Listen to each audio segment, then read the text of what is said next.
Come with us to the top of the summit. Let's go!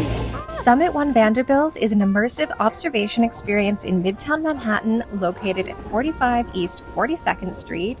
It's accessible via the 4, 5, 6, 7, and S subway lines to Grand Central 42nd Street. In fact, there's even an entrance inside of Grand Central. It's open daily from 9 a.m. until 11 p.m. and open until midnight on Fridays and Saturdays.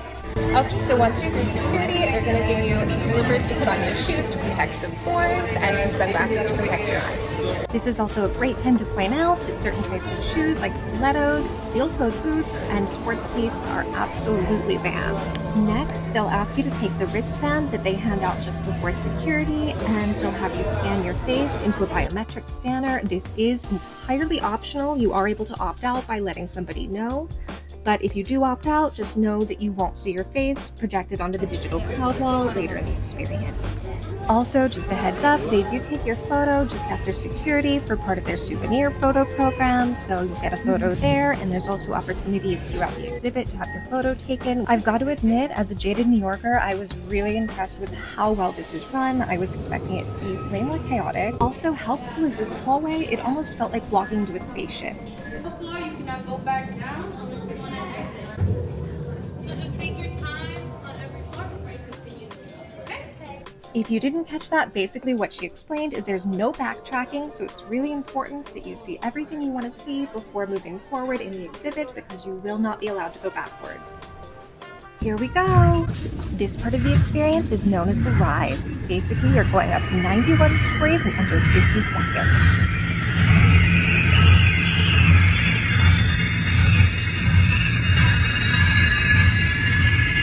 In case you were wondering, that's 1,210 feet. To Summit. Please start the journey to your right.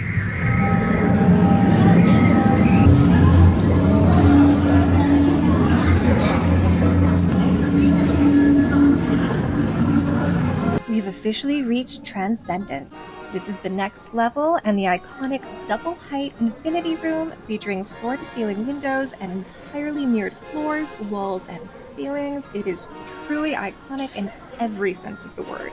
Seriously, how insane are these views? Can you tell I'm excited? It's the perfect place to take photos. Okay, we made it up to the summit!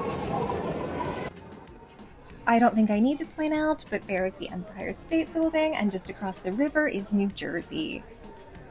I'm also really impressed that this place is not overly packed. If you look on the right-hand corner of your screen, you're going to see the edge. It's that building that, well, literally has an edge coming out of it. The best part is, once you're up here, there's no time limit, so sit down, relax, and enjoy those views. I've never had so much fun taking selfies before. However, this is a great time to remind you the floors are a mirror, and you will be able to see up your skirt or dress, so don't wear either. But seriously, this is the best place for solo travelers. If you're afraid to ask for help taking photos, there are tons of mirrors to help you out. And if you're not into taking selfies, don't worry, your camera will have plenty to keep busy with. These views are truly insane. I cannot believe we got here on such a clear day. And here's the view looking downtown. You can see One World Trade in the distance, and if you really squint just to the right of that, you can even see the Statue of Liberty. And we can't leave without a view of Brooklyn.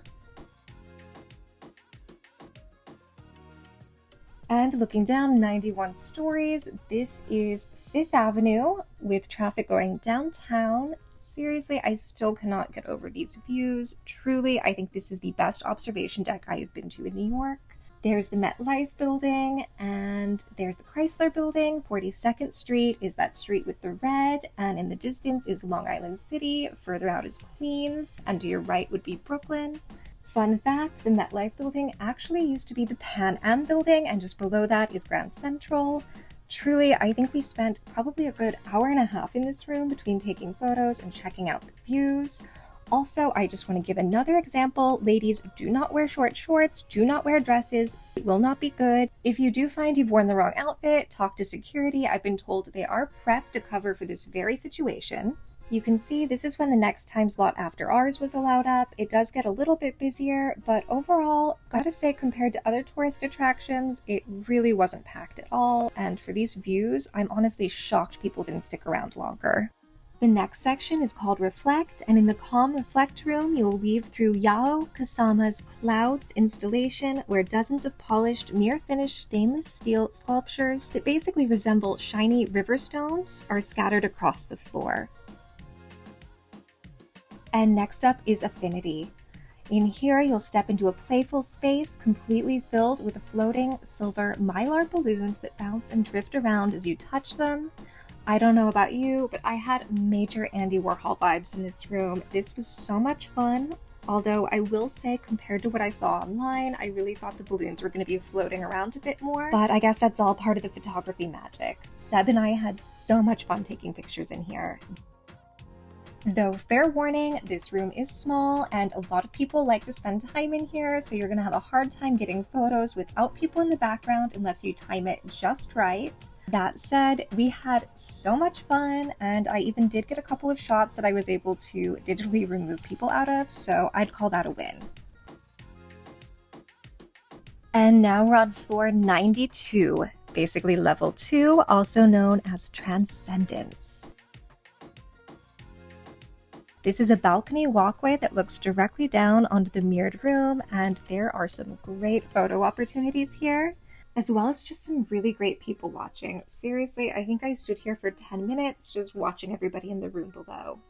And I even got a cheeky photo for a bandolier review I have on my website. If you're looking for a leather crossbody, this one is fantastic. This is also a great time to point out that it's a little bit easier to get photos on this level because there's less people taking them. So if you're looking for a prime selfie spot, check out that second floor.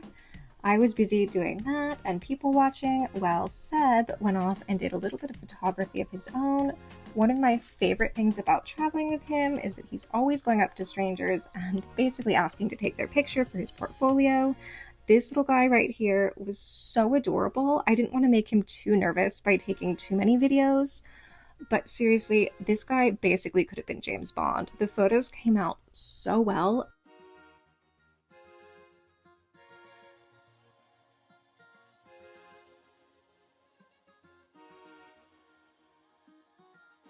Next up is Levitation. On this one, you can step onto glass ledges that suspend you 1,063 feet over the city, but sadly for us, my phone was dying, Seb's phone was dead, and there was too much of a line. After this, there was a section called Unity, which uses your pre-scanned face and basically transforms you onto a moving cloud animation. To be honest, I wasn't that impressed. After that, we ended up on Summit Terrace, which obviously deserved a video. The views were great, but sadly we didn't have enough time because Seb had to go catch his flight back to France, so down we went.